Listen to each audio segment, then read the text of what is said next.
What's up, everyone? Welcome back to another episode of Hot Topics with your hottest guests, Mr. Brad Chester. It will always be pros and cons to me. That's fair. It's pros and cons in my heart too. How are you doing today, Mr. Bradley? I'm ready to go. Ready to rock? Ready to roll? I'm ready to rock and or roll. And I had to have John host this today because I didn't want to have bright lights in my face. So he was a Chad and made this happen for me, and I'm pretty excited about it. That is a-okay, Brad. That is what I am here to do. I'm here to talk topics and chew bubblegum. I'm all out of bubblegum. Official Warhammer channel just released a meta watch, says Hoodio. Does that mean that we can like go make fun of it by any chance? I'm I'm joking. going It's right probably now. pretty good. Hold on. We got What is this? Rogal Dorn rolls out. Ah, my least favorite of the Primarchs. Like Okay, he is my literally, least favorite he's Primarch. actually he's in 20th, and two of them don't exist in history. Rogal Dorn is indeed the worst. So, if you are watching this and you're perhaps wondering what's going on, one, so are we. Two, this is where Brad and I answer all your community questions. If you want to submit your own questions, I gotta tell you, we are a sucker for super chats. But the other way to do it is to put those questions right in the Art of War Discord. And to get into the Art of War Discord, all you have to do is go to our website, theartofwar40k.com, and sign up for the War and More podcast.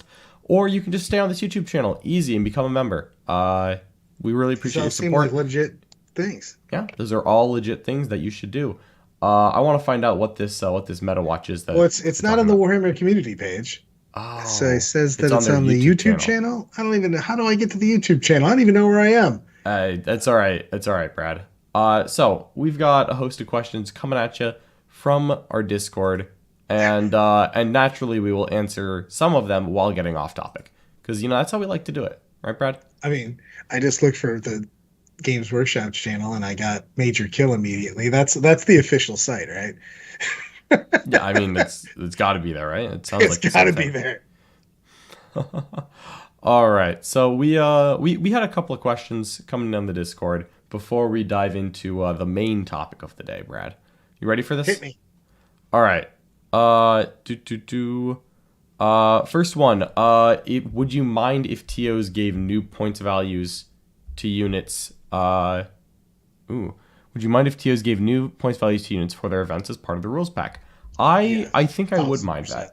I would mind so much. Yeah, as much as I would like the points values to not be what they are right now, I'd rather those changes come from big old G dubs. The problem is that we already have different FAQs, you Hmm. doing different things with terrain and different rulings and stuff like that. I just can't. I go to we go to a lot of tournaments, and I don't want a completely different Yeah.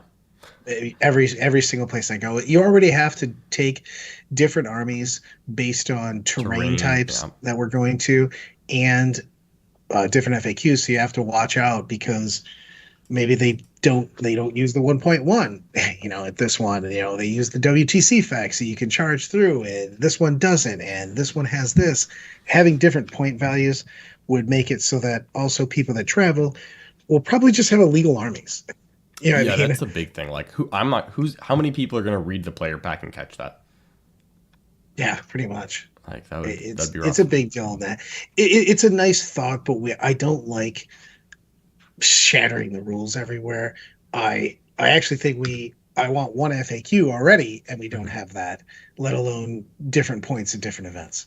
Yeah, I'd like to have one FAQ, and zero is annoying, but I think three would be worse.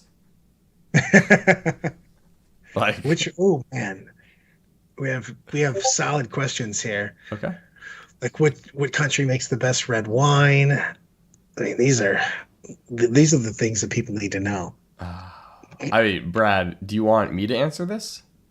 I definitely think you're the expert. I obviously. I mean, Uh-oh, super chat coming in. Dakota Phoenix. I love the fact that it's Dakota Phoenix. And with finally super chat, what factions would you say have the most balanced selections of sub-factions, as in several choices being viable versus one clear-cut best? people aren't gonna like my answer, but I'm gonna let Brad go first. It's Tyranids. Oh, I was actually. I mean, I think that Tyranids still have a clear cut best even after Leviathan change, but at least most of their subfactions are viable. They're really good though. I Oh mean, yeah, okay, there might be a best, but there's a lot of playable factions in yeah, Tyranids. that's true. I And was that army's actually going to just say good. Leagues of I mean, Votann. you go, hey, this faction is blah blah blah, but like, or is less, but it's still just really good. You can Hmm. play most of the sub factions in that. Yeah, that is true. Yeah, like I obviously am a Kraken homer, but I'll say that I think there's legitimately four. I think there's five of the seven sub factions are ones that or six. Like I would be like, yeah, I could really see a reason to take that. I have a second that I can go to immediately. I have one as well. I mean, Chaos Space Marines and Leagues of Votann are my top two. Dark Eldar. True, You Dark have Elder have a you have lot. strife, but you have multiple factions inside that. You know what I mean? Because Yeah, you're going to take I've a even strife, seen Red Grief be taken, although custom cults probably get more traction. right? And that's my thing is that there's a lot of internal balancing with that. We had a little bit of issue in the beginning, Hmm. and but they've always had a lot of different sub factions that you could play, especially because they have the double patrol way that you can put together the army. So yeah, you could put a lot of things in an army. I thought that is one of the things that drew me to Dark Eldar, is that there was a lot of difference in there, Yeah. and there was the entire time. To be honest, there was lots of different. I mean, we had that little snippet of time where it was just -1, but that was at the very end. Hmm. Yeah, the covens are relatively balanced out. I mean, at this point, I think the best custom coven trait is to take the ignore cover on your 9 liquefiers and your Tantalus. Um, I will literally drive there and flick you right in the head. Brad, the next time you come to the stream house, you know that that's like the first stream game we do, right? I already offered so much for any Tantalus game. I mean, Brad, like if like you can play the Tantalus, like it's okay. We know that you want to. Oh my god, those are so bad. I just don't. I still feel the Q through that just to spite me. See, I think that you would win with the Tantalus and you'd get hooked. Come on, you know you want to. You want a it's big old sailboat. it's a so easily killed, never hideable vehicle. It has Just a 12-inch tall sail. It's yeah, so but it moves like stupid. 30 inches, so it's okay. After it gets killed, it moves 0 inches. All right, Brad. All right. Freaking Tantalus. Oh man. All right. Let's hop back a little bit. Let's hop back a little bit. Um, let's see. People asking us questions about guard. I'm honestly not going to answer guard questions just because I don't want to. I don't want We to don't know misspeak. anything. The whole thing. Yeah, like yeah. So we'll answer guard questions soon as the book's out and any theoretical NDAs that we have are theoretically lifted. As soon as that theoretically happens, we will answer some practical guard questions. What's funny is I'm playing Behemoth Yes. Are you? this month. Are Yeah. you? Okay. We just had a question in the chat from Hoodio asking if I have tried my hand at a Behemoth list. Uh, Well, I said that I would play whatever Brian Horton made me out of his nids mhm. if I can use his. Basically, I said if he provides the army, I'll play anything that he puts on the table, and he told me I'm playing Behemoth, and that's where we ended. Yeah. I really like Behemoth because Behemoth with the +1 strength and +1 wound seems to be the kind of like the lurk fleet that is the most suited for an infantry list, and I prefer the infantry list to the monster lists. And then Behemoth has access to the fight on death, so it's really good combat control infantry list that's going lurk. And with lurk, you get access to the +1 save if you're receiving the benefits of cover. And Brad, let me tell you something super fun. Hit me. All right, as long as an infantry unit is in area terrain, they are receiving the benefits of cover. So even if Indeed. you happen to ignore the light cover of a ruin, the unit is still receiving the benefits of cover, Indeed, it and it is. still gets the +1 save. I like this. You have to ignore all the benefits of cover for them to lose lurk. I'm going to go to the wall again because I need to squash this feeble question. Because Tatter says, so based upon yesterday's stream about best characters, I went out and bought a Gaz. But which is the more fun to play, the Goff list that won SoCal or the list Brad ran last week? Laughably, the list Brad ran last week. Huh. You should have taken what's his name? Snagbad? This is Stag Bad. You're just making up characters now. I'm honestly, I feel like I got 75% of the way there. I talked Moz, bro. I snake bites is it him. Mozrog? Uh, Who's the snake bite on a squig? Moz. Yeah, he's Mozrog. He's the great white whale. You should bring that guy in every list. He's amazing. Yeah, he goes in every list. He's riding a dinosaur. Yeah, you just pay 2 CP to stick him in a patrol with some horrible gits, and you just slam that onto your Gaffs detachment. No problem. I mean, I went back in time and I saw Tyrannosaurs with lasers on them, and I knew that it was the Viking laser age from Kung Pao. Yeah, no, I think Tatters is onto something in the chat. 3 kill rigs needed, surely. Yeah, Tatters, I hated kill rigs so much. No. Jack heard that you hated kill rigs, and and then he took 3. He's like, I'm taking 3. He built a kill rig just so that we would have 3, so that he could run 3. He's like, 2's foolish, 3's where it's at. Yeah. I just couldn't stand them. They were so big and goofy. It was, ugh. You know what I love? That's the whole point, Beast Brad. Snagga boys. Yeah, getting out of a truck. But they can't go in trucks, so they have to get out of the kill rig. Done. They can get into a battle wagon, yo. I don't think Beast Snagga boys can. Everybody, it's 20 bros can jump in. Okay, fair enough. Look, Snagga boys for life. Squig, basically riding dinosaurs, and Beast Snagga boys is all I need in my life. Yeah. Here's a good one. Aiden asks in the chat, could we play a match where the community chooses a focus unit you have to have 3 of and build around that? So Mark Perry is actually doing something very similar to that, where he put a poll up in the Discord to let people choose what he was going to build his next cast list around. Now Mark is a mad lad, but I think that Brad and I could do it too. Now obviously for Brad we would vote that he has to build it around 3 Tantalus. God, as long as it's not monoliths. I'm going back to the top question. Because he also says, what's the excuse for the lack of monolith in the meta? Because it doesn't have fly and it's a building. No, it's because it's a Lord of War. It's both. It has so many bad rules. If the monolith was a heavy support, it wouldn't make the cut, but I would legitimately look at it. It's just impossible to play with. It's gigantic. Also, how does something that flies not have fly? Ask the Impulsor, Brad. Yeah, well, I'm just saying. Literally, the monolith is a flying building, and it just doesn't fly. So now it's just a building, and it basically moves about as fast as a building right now does. Because it's unbelievably easily blocked. And it's so big that it doesn't fit through the walkways of most terrain.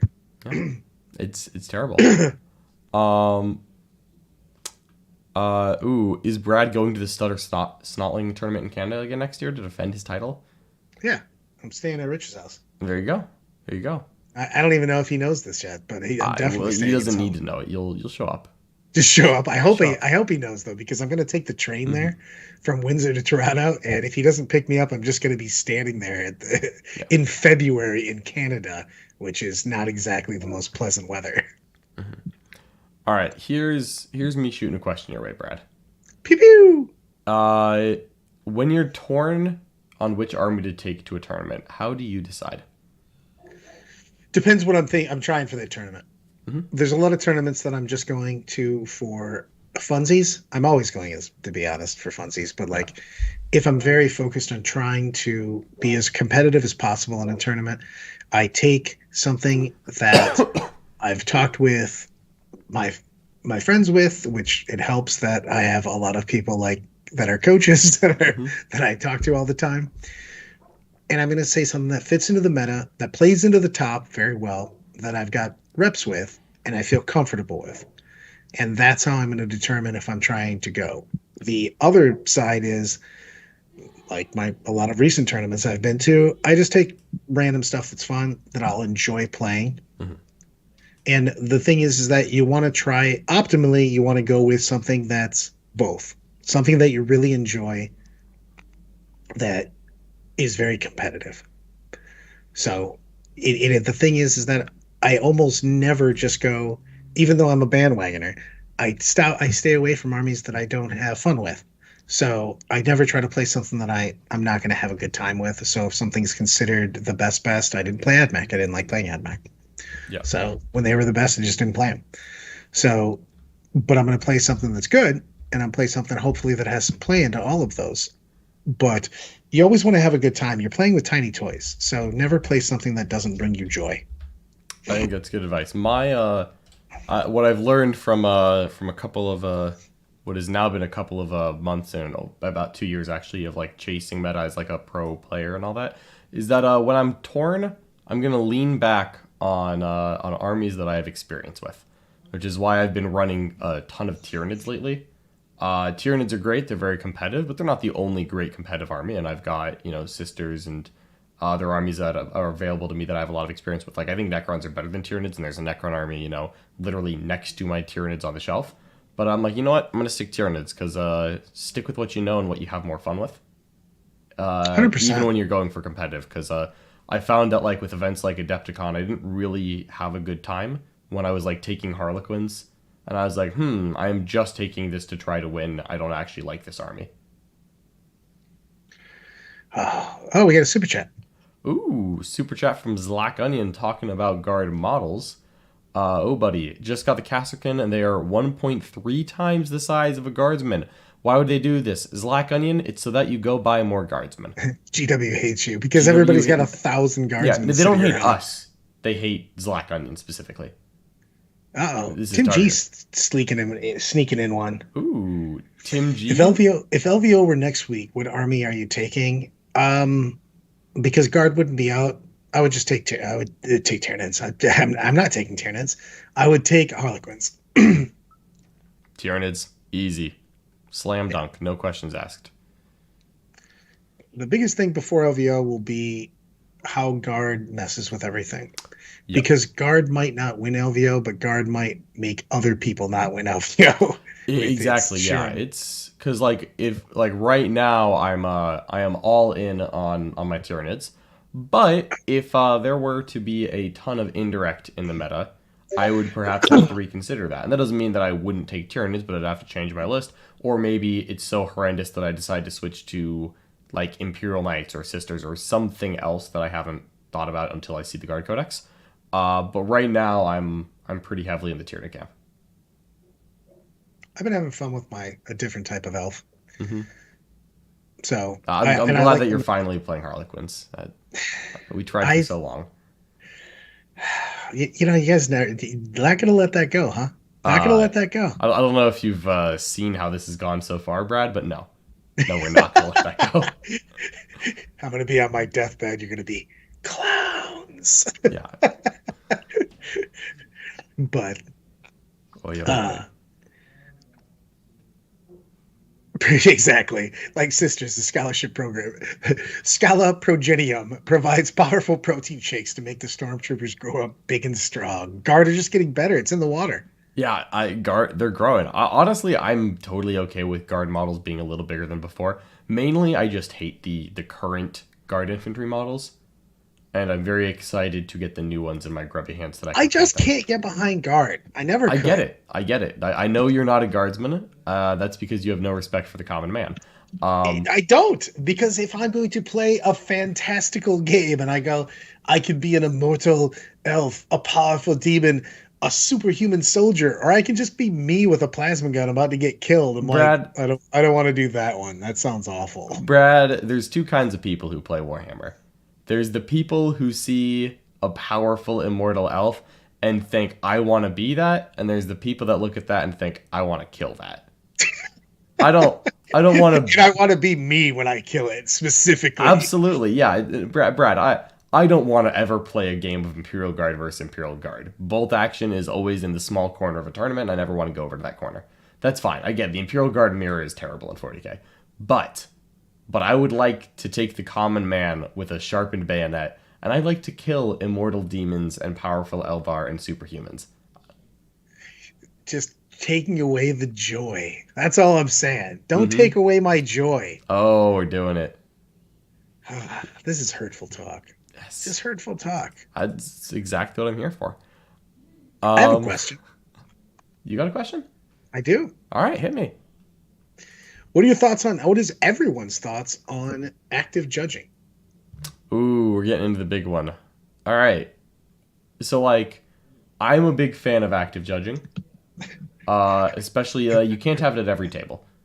Also, besides things that I sent you for today, I feel like you didn't choose any of the really good hot topics. Well, we were going to bring those up still. The why I'm the youngest or have the best hair. Brad, it's obviously the warp, and the warp. Brad's stuck in a time loop and thinks that he's young and handsome again. And tall. I won't say Very the tall. again on that one. Deceptively tall. Deceptively tall. Okay. Okay. So, oh, jeez.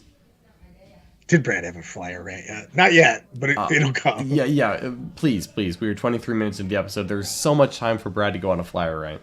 All right. So, we got a super chat here, and then we got to get into that active judging. First GW Open, and I was unprepared for the terrain. Played Tau, but now looking at Emperor's Children and Goffs. Thoughts? Why did first not get gold ticket and overall? D-Rich for the GW Open. First place did get a golden ticket. So that, but as far as painting is overall is painting and battle points. Yeah. Oh, true. Yeah, I think they gave a golden ticket to the first place overall and the first place Battle Master. War Master. Or Battle Master. And then I think the first place for overall at GW Kansas City was Mr. Andrew Gagno, a member of Art of War. However, Mr. Andrew Gagno, unfortunately, was also best overall at Chicago and Nova. And he already had a golden ticket. So they handed it down to the number 2 overall, who I believe was a gentleman named Kaz from Canada, with some Ultramarines. Do you know what? I'm happy to see some Ultramarines kicking around. Boys in blue. Boys in blue. Like, Ultramarines are cool as hell, so I'm about it. Ganyan J says that tall is just a state of mind, Brad. Mike's got my back. Matt O with the super chat. With GW coming out, how can GW keep indirect impactful without either being super oppressive or mostly useless? So for me, it's limiting the quantity of indirect. Yeah, it's like 1,000%, John. Because if you make indirect bad, taking more indirect is more bad. If you make indirect good, taking too much of it is now too much for other people to handle. And then you take 1,200 points of indirect and 800 points of direct guns, and you're like, the indirect will shoot you until you step out in front of the Rogal Dorn. Your turn. And it's like, oh, great. Yeah, let me just step out in front of the Rogal frickin' Dorn. Every time we've had an indirect powerful meta, it's been oppressive and had a lot of feels bads for people. Yep. Think about any time we've had it. You know what I mean? We had the Orc, we had the Hive Guard, we had just any time you have a volume of indirect that's too good, it becomes super feels badsy. And they have to realize this. All of them have been nerfed. So hopefully they learn from the multiple times that it's been total shit and move forward. Yeah, and we don't really know how the how the indirect nerf is going to age, because the indirect nerf that's currently in the game has, I think, effectively toned down almost all indirect to be a factor in an army, but never the defining feature. So, is it going to stay for Guard? Because Guard have an exemption. And there's the theory of, did GW give Guard an exemption on indirect out of pity because they were the worst faction in the game, or out of fluff because Guard have better indirect than everyone else? So, what was the factor for Guard indirect? Yeah, I mean, it's going to be, I don't know. I really hope that we don't get a huge indirect Renaissance Guard out there. It's the thing is that you can't. When you take agency away from players, which is what mass indirect does, because it doesn't matter how you pre-measure, and set up all of everything you're doing, your generalmanship should count on the board. If you have super efficient and mass indirect, that does not matter. You just can't do anything about that. Yeah. Mass indirect is a problem. So my hope would be that. Because we know that Guard have 3 existing indirect pieces right now, or 4. They have Wyverns, Basilisks, Manticores, and then the generic Guardsman Mortar, and then a host of Forge World stuff. And then they're introducing a new field battery in that box set that they previewed a couple weeks ago, And one of those pieces looks like a traditional howitzer, so I'm assuming that it's indirect. Because it just looks like a mini basilisk on wheels. I mean, there's still, you got to figure that we've had basilisks, manticores, and mortars in every single guard army since the beginning of time, basically. Yeah. So I think that they could have guard indirect be okay by making like an artillery slot where they put a cap in the codex. Like they keep the immunity to the indirect nerf, but they put a cap in the codex on how many keyword artillery units you can take in a list. Like yeah, just put a cap on it by the points too. Yeah, you could do it by points. You could do it. Oh, 01, 02, 03, or whatever. Whatever. Yeah, you know what I mean. Just as long as it's not by power level. Oh, the Death Strike as well. Julio. Do it points and power level, like the demons, a demon detachment. Yeah, both. F them. No, I would love to just see it be like you can only take 1 unit of keyword artillery per detachment, and like you can have it be like just like the way that they have like a captain limit, and you could maybe make it so that like basilisks are in squadrons still, so you could have 3 basilisks in a detachment, but you're not going to get like 3 basilisks and a manticore and the new field artillery thingy in the same detachment. And if you want to take triple detachment to get triple indirect, so be it, but you are now paying a very real price on top of that. Yeah, I agree 100%. You just have to limit stuff like that and you have to limit it before. It's just, I'd rather have good mechanical rules as opposed to GW just slamming points, hammers on people. I think that's the least effective and the least fair, to be honest. That's absolutely true. All right, well, we've got another super chat because people don't want to hear about active judging. They want to hear the super chats. And you know what? I'm okay with that. Aiden asks, thank you so much for your super chat. What is your favorite worst unit? I have my answer locked and loaded, Brad. So I'm going to ask you think first. About this for a second. I didn't All even see right, this what is my favorite worst unit? My favorite worst unit is the Tyrannic War Veteran. And that is because the Tyrannic War Veteran is secretly great. The Tyrannic War Veteran won me over when GW had a typo between 8th and 9th edition, which, to be clear, they still have not fixed. That is because the Tyrannic War Veteran cost 17 points per model in the old Ultramarine Codex when it was 1 wound back in 8th edition. They got the 2nd wound, but GW was just like, you know what? You can stay at 17 points per model. And that means that a Tyrannic War Veteran is cheaper than a Tactical Marine for a manlet power armor with +1 leadership and +1 attack because they're a veteran. And their specialist ammunition bolter is 30-inch range AP2, and since they're Ultramarines, they double tap at full distance because they count a stationary attack doctrine, and then of course it goes to AP3 attack doctrine, and they reroll I think it's hits and wounds against Tyrannid keyword models, and that is for the low price of less than a Tactical Marine. I brought 10 Tyrannic War Veterans to the Adepticon team tournament because we themed our army around the moment where the Indominus Crusade was like putting the beats on Hive Fleet Leviathan over Baal. So like we had Blood Angels and Ultramarines all working together, and I'm like, well, clearly this is the time to use Tyrannic War Veterans. So I painted and converted up a bunch of Tyrannic War Veterans. Everyone has a Genestealer skull on their backpack. They're ripping through Genestealers. It's super cool. And honestly, they're great. But they're also terrible because a cheaper Tactical Marine that is in every way better than a Tactical Marine is still kind of like a Tactical Marine. And that's not always good. I wanted to hit something real quick before we continue. It was talking about 36 flamers. It's the rule of 3 is what's stopping anybody from taking 36 flamers. Mm-hmm. You can only have 3 of anything that's not a troop. Yeah. So, but to go with the question, 1, the coolest thing in that book is Vitrix Guard. Thank you very much. But they're not a bad unit. Well, they're bad because it can take 2 of them. You can take 6, and they come with a 2-up armor, and armor contempt, and a 3-up emblem. Those guys are awesome. They also have that cool rule. They have a couple cool rules too. Yeah, they have an old bodyguard that didn't get FAQ'd for 3 months. They have a weird heroic, so that you fight first. So the my favorite bad model currently used to be good is Morgan Raw. He got the coolest model of all the Phoenix Lords.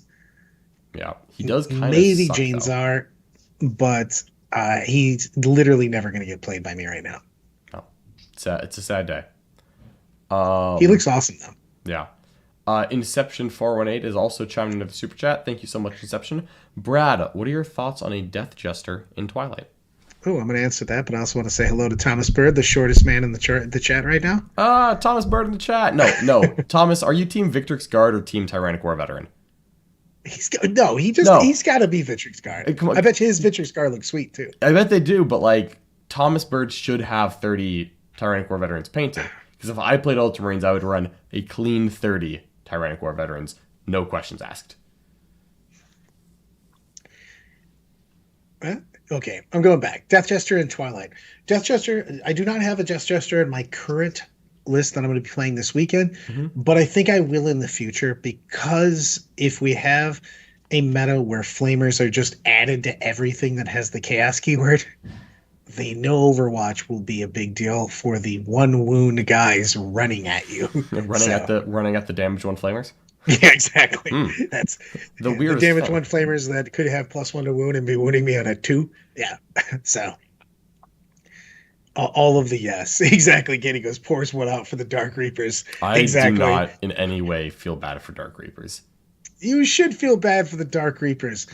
And this is why. You know what? I'm going on a rant. Hold on. Mic drop.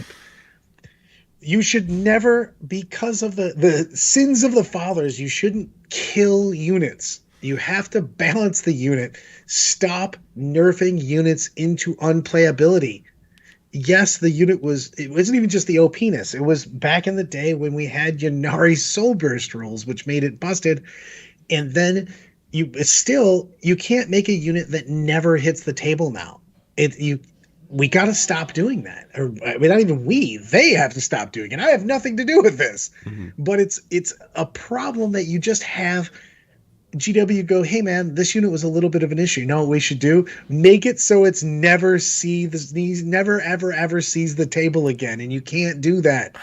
Brad, light touch, no bad touch. No. I am in favor of the light touch, but I didn't hear you complaining when the vulture got nerfed into oblivion, and so no tears shed for the Dark Reaper. Because it was a flyer. I hate all flyers and all things. Everything. Okay, ready? Nothing should be nerfed in unplayability except for anything that has the flyer mechanic, and those should all be set on fire. There you go. I got a flyer rant slipped in there also. Oh, man. Brad, you just don't like flyers because they get to interact with you, and you just don't like people getting to play the same game as you. Yeah.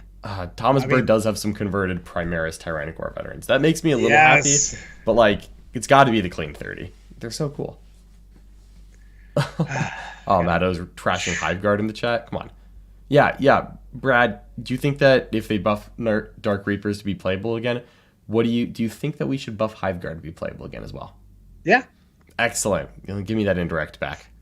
I don't think they should have indirect. What? Give them a good cannon. Hoodio is asking, this is good.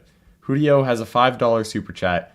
What is the origin of John's hatred for elves? Thank you.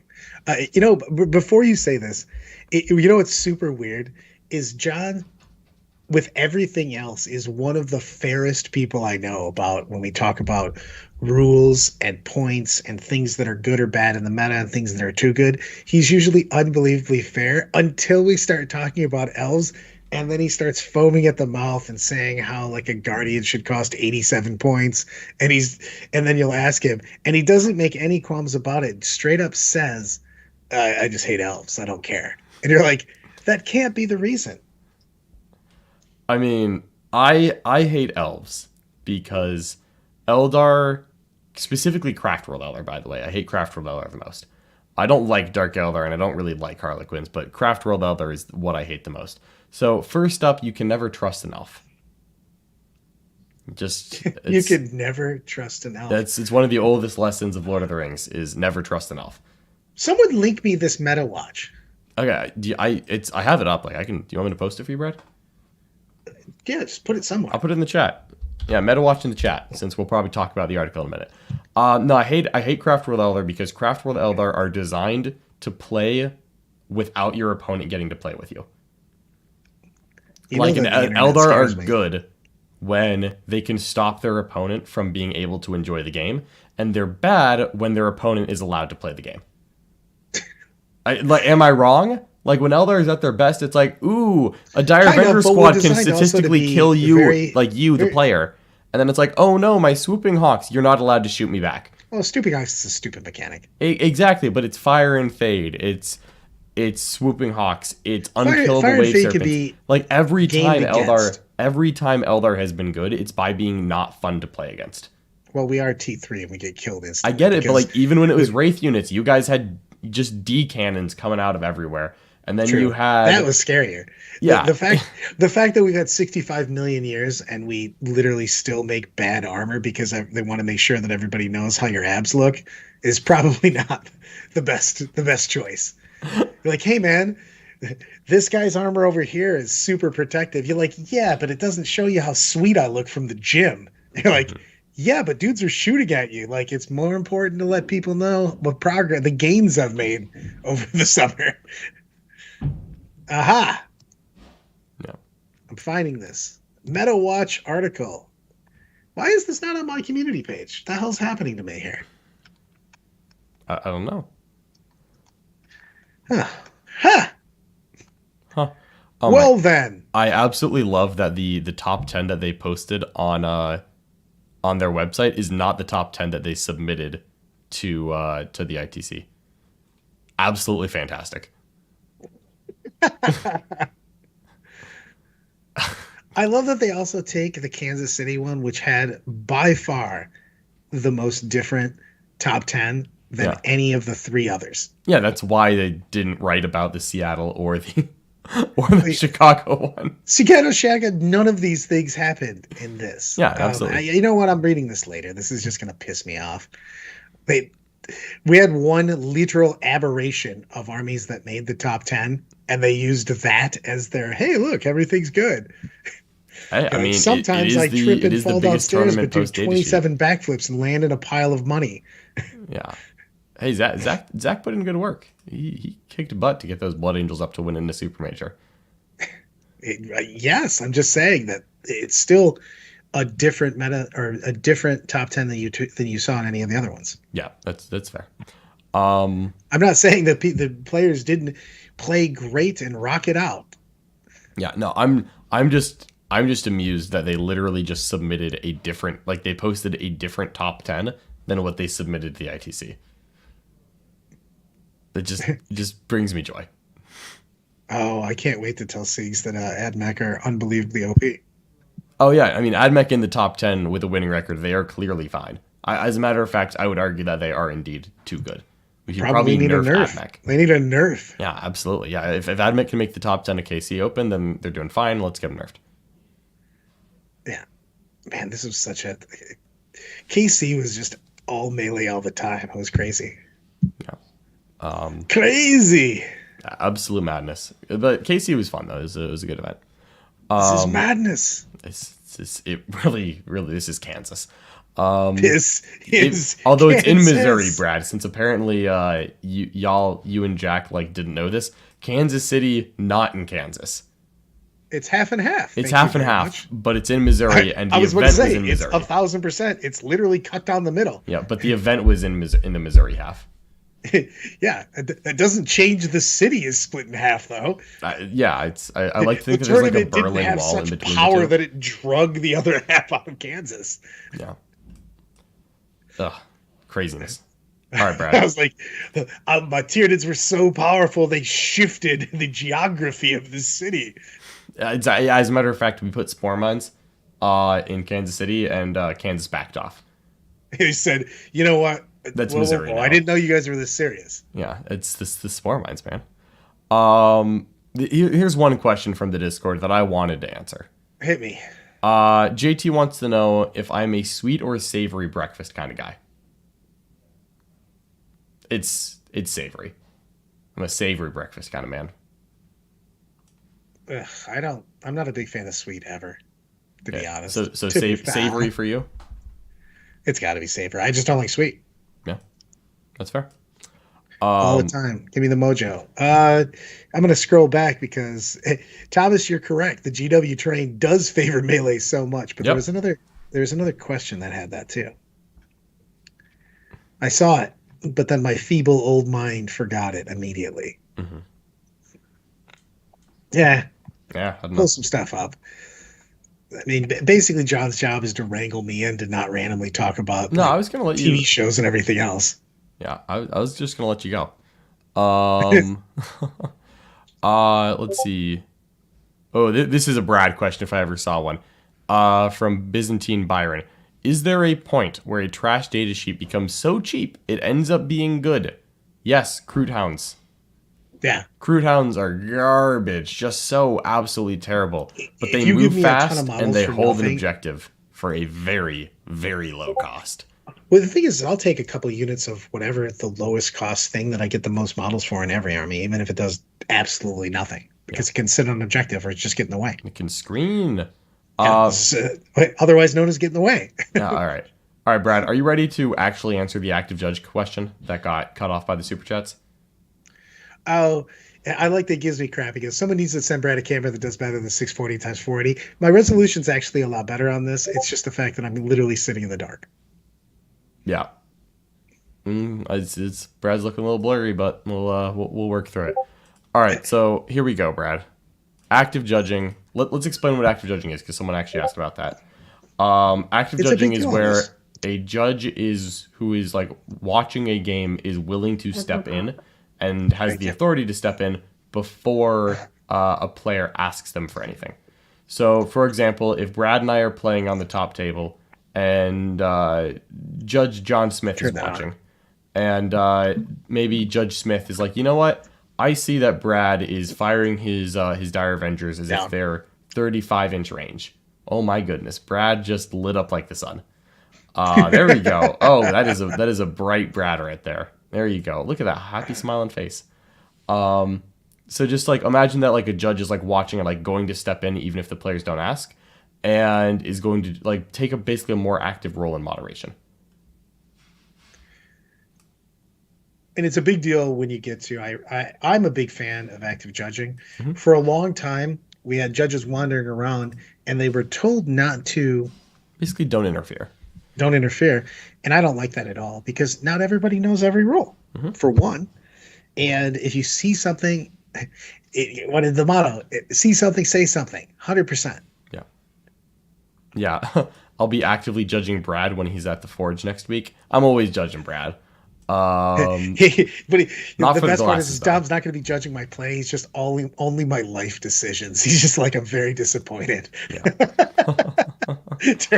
during my game. yeah. But I think active judging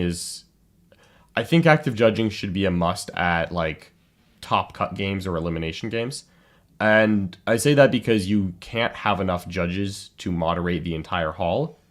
But like as soon as you get to like a top 16 cut, I think in like a top 16 cut you should have like 4 judges. And each judge is responsible for like 2 tables.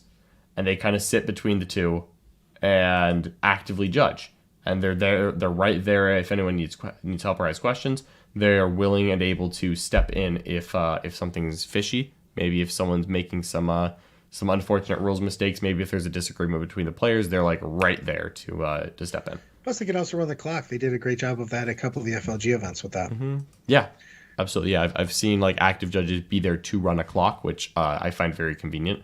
Just because when you're playing a top level game, clock mistakes suck, first of all, and having someone there to moderate the clock is a really big deal. I can see Meadow on this. TOs are amazing, but too many judges don't know 40K well enough to make me comfy with active judging. The thing is that you have to have a. I actually wish we had a set of judges and judging classes and stuff like that. Yeah, I Like will there's say a lot of our games have a lot of other games literally have judging certifications and stuff like that. We don't have yeah, we don't have one FAQ, which is insane. love that part. So that would help judges a huge amount that we don't have one set document that everyone uses. So you can get things wrong. It's a complex game. Yeah, I think that like most large events will have a pretty competent judging staff. And the way I see it is always that you have like head judges who are like responsible for knowing a lot of rules. And then you have other judges who are mostly there for like the person interactions or to answer basic questions or to go get the head judge. So like to me, like it doesn't matter if like the judge who's active judging like doesn't know 40k super well, because like if they don't catch a rules mistake that also the players didn't catch, well then the judge hasn't heard anything, right? Like if a play mistake happened and I the player and they the opponent, neither of us caught this rules mistake, and then there's a judge there and the judge also doesn't catch the rules mistake, nothing changed with that. Well, there's one big thing on this. I'm going to give it to the players also, because I want to say how WTC handles it. And it is I'm biased, of course, because I'm a big World Team Champion homer. But one of the biggest things that they do is they have a great bunch of judges that they get together that have to read through a lot of different, their FAQ and everything else. But one of the things that they do that puts up the onus on the players is, before you call a judge, you better have the rule that you're talking about out right there in your book. Yeah. You can actually get carded if you call a judge over for a ruling and you don't have the book that the question's coming from. For you calling can get the judge, I get that, but like what about for active judging? Oh, yes, I was just going for as far as a couple of the things that were in chat. But active judging, I like active judging, to be honest. It makes the thing is that just the idea of a person just kind of watching over the game makes it so people feel safer that nothing's happening to them, even if it's not doing anything. Just that it's like the cops sitting there and people slow down. Yeah. Yeah, that is fair. That is fair. Having more judges and having judges be willing to interact, I think makes sense. Josh Ford is making a jab at MMA judging. Yeah, there was a really bad. I'm sorry, Jack's not here for you. Yeah, there was some really bad MMA decisions lately, and my God. Yeah. Blah. Don't let it go to the judges. How about that? That's when in doubt. Yeah, no, I think that also just like having more the willingness to active judge is a big thing, because like I've been to events where like, and this happens a lot on streams, which is weird because like a stream game isn't different than a normal game, it just has more coverage. Where like I legitimately I won't name a tournament, but I was at a non-GW non-FLG tournament in the last 2 years where there was a stream active and people in the stream were commenting like X rule is incorrect or X player is doing something wrong. And like I was done with my game. My game finished in like 30 minutes and I was kind of like casually hanging out watching the stream game. And I went and like told the TL like, hey, just so you know, the chat says that there's, things going on in the game. I didn't want to step in, but I figured I'd let you know. It's not my place to do it, but I figured I'll let you know and let you make the decision on what you want to do because I haven't talked to the players. And the judge was like, yeah, I'm not gonna go talk to the players. Like unless the players bring it up, I'm not gonna step in. And why? Yeah, exactly. I was like, really? Like you don't want to just go ask them if that's what happened, or like ask the player, do you know that this rule is everybody makes mistakes, man. If somebody catches it and you have active judging there, you go, oh no, well this interaction actually doesn't work this way. I would love somebody to stop me before then. Yeah, like even if I'm the one making the mistake, I'd like people to tell me now because it feels worse if I find out afterwards. Like exactly. I mean, like what? Like and some things are just like it's like just a mistake. Like, honestly, I thought Biovores had Blast in the new Territory Codex, and they don't. Like, they're Assault, or they're Heavy D3 or whatever, and they're not Blast. I just kind of assumed they were Blast. Because, like, I remember scatter templating with my Biovores back in, like, 7th edition, and I was like, yeah, surely the thing that used to be a large Blast is still a Blast weapon, and I'm wrong. It's not. And, like, just like someone just told me, and I was like, oh, okay, fair, thank you. Like, I'd rather know, so, like, I'd rather people step in even if I'm the one making the mistake. 100%, and then you don't keep doing it. You know what I mean? Yeah. So it's a big deal on that. Oh man, I please jump in. Yeah, right. Everybody gets something wrong. It just does. I mean, literally, people are going to get interactions. It's a big deal. Dun, dun, dun. Aiden asks, here's a hot topic. What screams cheating more than just mistakes? The gray area is a thorn in most judges' side. That's really hard. I brought this up to Brian Horton just the other day. He's the guy that runs a ton of stuff on the East Coast, and he runs Atlantic City for FLG, and he's been in TO for just forever. Yeah. And I asked him about this, and I go, when does forgetting something or screwing something up go from that oops to you're doing it on purpose and you're trying to game the system. And it's very hard. There's a very gray area. I would always rather err into the side of just assuming that someone just messes it up. But if someone's been told that a rule is a certain way by judges and then does it again, that's when you can come down on them. Mm-hmm. Yeah, so for me, it's all about how many times it happens. Yeah, like it's all about track records in history and like how often something happens.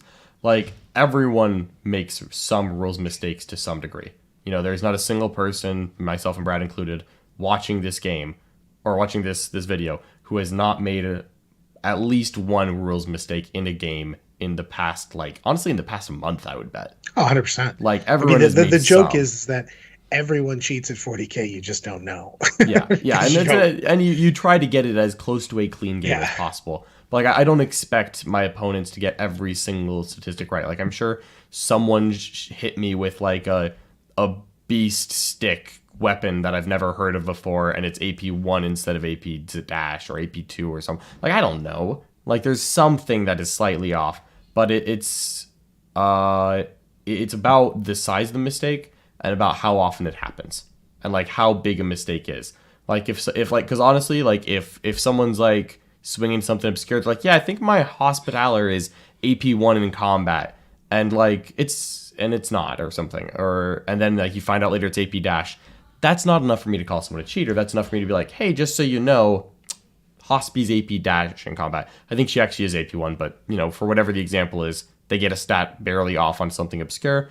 You just tell them. And then if you hear the next day, oh yeah, I'm going to hit you with my AP1 Hospitaller, and you're like, hey, that's not the right, like we talked about this, then it's a problem.